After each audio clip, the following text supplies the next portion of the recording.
Hello दोस्तों, स्वागत करते हैं आप सभी स्टूडेंट्स का आज की इस वीडियो में।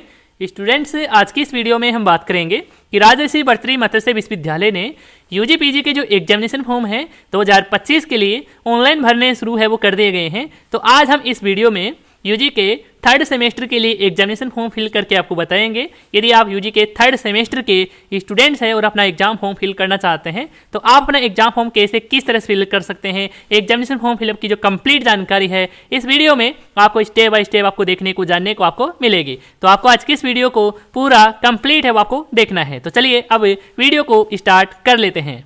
तो आपको अपना थर्ड सेमेस्टर के लिए एग्जाम फॉर्म फिल करना है। तो सबसे पहले तो आपको इस राजर्षि भर्तृहरि मत्स्य यूनिवर्सिटी के इस ERP NEP पोर्टल पर आपको विजिट करना है और इस NEP पोर्टल का डायरेक्ट लिंक इस वीडियो के नीचे डिस्कशन पार्ट में भी आपको देखने को मिल जाएगा। तो आप वहां से भी क्लिक करके भी यहाँ पर आप इस पोर्टल पर विजिट कर सकते हैं, या फिर आप गूगल पर सिंपली राजर्षि भर्तृहरि मत्स्य यूनिवर्सिटी NEP या फिर ERP पोर्टल लिखकर आप सर्च करते हैं तो वहां पर भी आपको इस पोर्टल का डायरेक्ट लिंक आपको मिल जाएगा। तो आप वहां से भी क्लिक करके भी यहाँ पर आप इस पोर्टल पर आ सकते हैं। तो जैसे ही आप इस पोर्टल पर आते हैं तो कुछ इस तरह से आपके सामने इंटरफेस देखने को मिल जाता है और यहाँ पर आपको स्टूडेंट्स पैनल में तो यहाँ पर आपको रजिस्ट्रेशन और लॉगिन करने के लिए आपको बटन आपको देखने को मिलता है। तो अब आपको रजिस्ट्रेशन नहीं करना है, सीधे आप लॉगिन करके ही आप पहली वाली आईडी से पहले वाले पासवर्ड से ही लॉगिन करके अपना एग्जाम फॉर्म फिल करेंगे। तो यहाँ पर आप लॉगिन वाले बटन पर क्लिक कर देंगे। इसके बाद में स्टूडेंट्स आप इस लॉगिन वाले पेज पर आ जाएंगे। यहाँ पर आने के बाद में आपसे स्टूडेंट्स लॉगिन में यूजर नेम और पासवर्ड आपसे मांगा जा रहा है। तो आपने फर्स्ट सेमेस्टर के लिए जब एग्जाम फॉर्म फिल किए थे, रजिस्ट्रेशन किए थे, उसी यूजर नेम को यहाँ पर आपको इसमें इंटर करना है। इसके बाद पासवर्ड को भी यहाँ पर आप इंटर हो कर देंगे।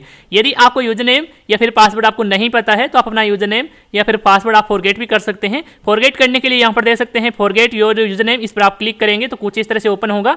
इसमें यहाँ पर आप स्टूडेंट्स का चयन कर लेंगे। इसके बाद में आपको अपने रजिस्टर्ड मोबाइल नंबर को इंटर करना होगा। मोबाइल नंबर इंटर करेंगे, सबमिट पर क्लिक करेंगे तो आपको यूजर नेम है वो आपको यहाँ पर देखने को मिल जाएगा। आप अपना यूजर नेम है वो कॉपी कर लेंगे। यूजर नेम आपको मिल जाता है। इसके बाद यहाँ से आप क्लोज कर देंगे। और यदि आप पासवर्ड भी भूल चुके हैं, पासवर्ड भी आप फॉरगेट करना चाहते हैं तो यहाँ पर आप फॉरगेट योर पासवर्ड पर क्लिक करेंगे, स्टूडेंट्स का चयन करेंगे और जो भी अभी आपको यूजर नेम मिला है उसे यूजर नेम को यहाँ पर आपको इसमें एंटर करना है। इसके बाद सेंड OTP बटन पर क्लिक करेंगे। इसके बाद रजिस्टर्ड मोबाइल नंबर पर OTP भेज जाएगा, OTP डाल देंगे। इसके बाद में आपको मोबाइल नंबर वेरीफाई हो जाएगा। वेरीफाई होने के बाद में आप एक नया पासवर्ड क्रिएट कर सकते हैं, बना सकते हैं। आप एक नया पासवर्ड क्रिएट करने का ऑप्शन मिल जाएगा तो आप वहां से बना सकते हैं। आपको एक पासवर्ड भी मिल जाता है, यूजर नेम भी मिल जाता है। इसके बाद में यहाँ पर आपको अपना यूजर नेम पासवर्ड यहाँ पर आपको इंटर करना है। इसके बाद यहाँ से आप लॉगिन वाले बटन पर क्लिक कर देंगे। इसके बाद में आप पोर्टल में सक्सेसफुली लॉगिन है वो हो जाएंगे। लॉगिन होने के बाद में कुछ इस तरह से आपके सामने स्टूडेंट डैशबोर्ड है वो दिखाई देगा। यहाँ पर आपके स्टूडेंट्स का जो नाम है, स्टूडेंट्स की जो प्रोफाइल है वो यहाँ पर देखने को मिलेगी। और यहाँ पर आप साइड में देख सकते हैं कि स्टूडेंट्स एक्टिविटी में फिल एग्जाम फॉर्म करके यहाँ पर आपको लिंक है वो देखने को मिल जाएगा। यदि आप अपना थर्ड सेमेस्टर के लिए एग्जाम फॉर्म फिल करना है तो यहाँ पर आप इस बटन पर लिंक पर आप क्लिक है वो कर देंगे। इसके बाद में कुछ इस तरह से देखने को मिलेगा और यहाँ पर आप देख सकते हैं कि फॉर्म फिल करने के लिए बटन आपको देखने को मिल चुका है। और यहाँ से ही अपना एग्जाम फॉर्म भरने के बाद में अपना एग्जाम फॉर्म का प्रिंट आउट भी ले पाएंगे। तो फॉर्म फिल करने के लिए यहाँ पर आप इसी बटन पर क्लिक करेंगे।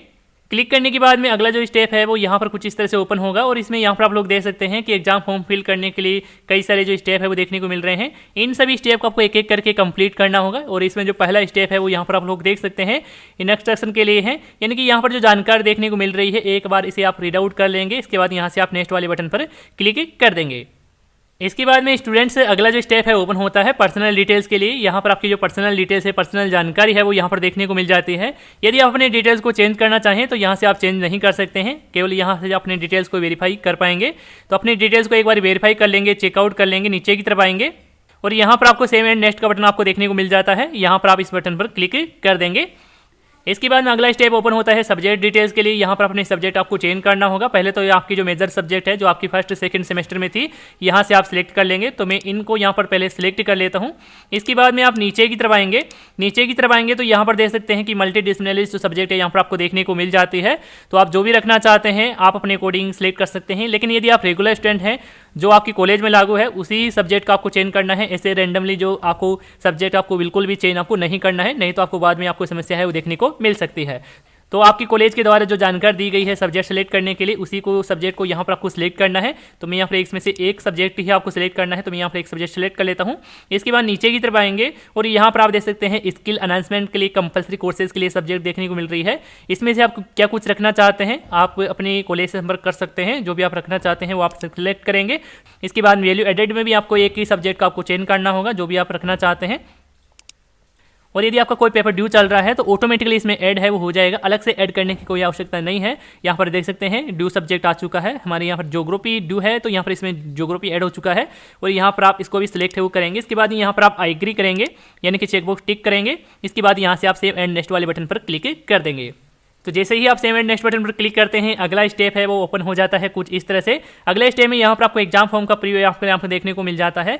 जो भी आपने एग्जामिनेशन फॉर्म में जो डिटेल डाली है, जो आपने फिल की है, चेक की है, वो यहाँ पर आपको एक साथ भी देखने को मिल जाती है। तो यहाँ से भी अपनी कंप्लीटली डिटेल्स एक बार चेकआउट कर लेंगे, अच्छे से देख लेंगे। इसके बाद में ही आपको पेमेंट करने के लिए आपको आगे बढ़ना है और पेमेंट करने के लिए, पेमेंट की डिटेल जानने के लिए यहाँ पर आपको सेव एंड नेक्स्ट बटन आपको यहाँ पर देखने को मिल रहा है। इस बटन पर आप क्लिक है वो कर देंगे। तो जैसे ही आप इस बटन पर क्लिक करते हैं यहाँ पर आपको पेमेंट की डिटेल्स है वो देखने को मिल जाएगी। आप अपनी पेमेंट की डिटेल्स एक बार चेकआउट करेंगे, वेरीफाई करेंगे और यदि आप इस पेमेंट डिटेल्स को वेरीफाई करने के बाद पेमेंट करना चाहते हैं तो यहाँ पर देख सकते हैं पे नाउ बटन यहाँ पर आपको देखने को मिल रहा है। इस बटन पर आप क्लिक कर देंगे। जैसे ही आप पे नाउ बटन पर क्लिक करेंगे यहाँ पर आपके सामने ICICI ईजी पे का पेमेंट गेटवे है ओपन हो जाएगा। इस पेमेंट गेटवे में यहाँ पर आप लोग देख सकते हैं कि आप जो पेमेंट है वो net banking, debit card, credit card का इसमें ऑप्शन मिलता है। तो इनमें से आपके पास जो भी उपलब्ध है, जिससे भी आप पेमेंट करना चाहें उसी ऑप्शन का सिलेक्शन करके आप पेमेंट है वो कर सकते हैं। जैसे कि आपके पास डेबिट कार्ड है तो डेबिट कार्ड ऑप्शन सेलेक्ट करेंगे। इसके बाद में नंबर है, मोबाइल नंबर है, ईमेल आईडी है, पेयर का नाम आपसे पूछा जा रहा है। यदि डिटेल डालना चाहिए, फिल करना चाहें तो यहाँ पर आप फिल कर सकते हैं, अन्यथा इसे आप खाली भी रख सकते हैं। इसके बाद आगे पूछा जाएगा कि आप जो डेबिट कार्ड यूज करने वाले पेमेंट करने के लिए वो रुपए डेबिट कार्ड है या फिर अदर कोई डेबिट कार्ड है, यहाँ पर सिलेक्ट कर लेंगे। इसके बाद यहाँ से आप प्रोसीड बटन पर क्लिक करेंगे। जैसे ही आप प्रोसीड बटन पर क्लिक करेंगे तो आपके सामने अपने डेबिट कार्ड की कंप्लीट डिटेल डालने के लिए ऑप्शन आ जाएगा, जैसे कि कार्ड होल्डर का नाम है, कार्ड का नंबर है, एक्सपायर मंथ ईयर है, CVV नंबर है, वो यहाँ पर आप डिटेल डाल देंगे। इसके बाद कंटिन्यू बटन पर क्लिक करेंगे। जैसे ही आप कंटिन्यू बटन पर क्लिक करेंगे तो आपके डेबिट कार्ड से कनेक्टेड बैंक से मोबाइल पर एक OTP आएगा, OTP डाल देंगे। इसके बाद में आपका पेमेंट है वो सक्सेसफुली हो जाएगा। यदि आप अपना एग्जाम फॉर्म कंप्लीटली पेमेंट करने के बाद में एग्जाम फॉर्म का फाइनल प्रिंट आउट नहीं ले पाते हैं तो आपको मेन डैशबोर्ड पर ही प्रिंट का ऑप्शन मिल जाएगा, जो कि मैंने पहले ही बताया है। प्रिंट पर क्लिक करके अपने एग्जाम फॉर्म का फाइनल प्रिंट आउट ले सकते हैं। फाइनल प्रिंट आउट मिल जाता है, एग्जाम फॉर्म की हार्ड कॉपी मिल जाती है। इसके बाद में आपको अपने आवश्यक दस्तावेज भी आपको अटैच करना है, जैसे कि आपके आधार कार्ड की फोटोकॉपी, आपके लास्ट ईयर की मार्कशीट की फोटोकॉपी है और आपके ABC ID कार्ड की फोटोकॉपी है और आपका कास्ट सर्टिफिकेट, बोनाफाइड सर्टिफिकेट है। इन सभी डॉक्यूमेंट की भी फोटोकॉपी कराकर आपको अपने एग्जाम फॉर्म की हार्ड कॉपी साथ कॉलेज में जाकर आपको जमा है वो आपको करा देना है। तो इस तरह से स्टूडेंट्स आप थर्ड सेमेस्टर के लिए अपना एग्जाम फॉर्म फिल कर सकते हैं। इसके अलावा स्टूडेंट्स यदि आप UG के फर्स्ट ईयर या फिर PG फर्स्ट ईयर के लिए अपना एग्जाम फॉर्म फिल करना चाहते हैं तो इन सभी पर भी मैंने वीडियो बना रखी है। उन सभी वीडियो का भी लिंक इस वीडियो को नीचे डिस्क्रिप्शन पार्ट में आपको देखने को मिल जाएगा। यदि आज की वीडियो की जानकारी से रिलेटेड किसी प्रकार का सवाल है, सुझाव है तो आप हमें कमेंट में भी बता सकते हैं। धन्यवाद दोस्तों।